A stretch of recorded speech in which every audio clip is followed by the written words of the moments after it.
নিলাম, দেখতেই পাচ্ছ তোমরা, চাবন প্লাস 3x। তো এটা খেলে কিন্তু শরীরের অনেক সমস্যার সমাধান হয়, কারণ আমি নিজে ইউজ করি।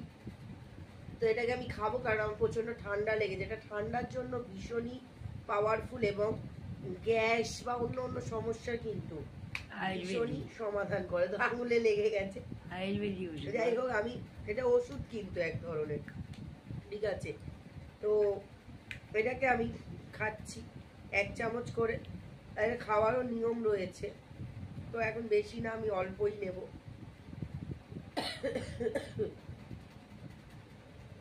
খেতেও ভালো লাগবে, ভীষণ সুস্বাদু। আর এটা একটা আয়ুর্বেদিক কিন্তু ওষুধ। দেখো এটা আয়ুর্বেদিক কারণ এখানে আমলা আছে, অনেক কিছু ভেষজ উপাদান আছে। তো কে কে চাবন প্লাস খাও, যারা খাও না শুরু করে দাও। সুস্থ থাকবে, ভালো থাকবে, হেলদি থাকবে, শীত আসার আগে ফিট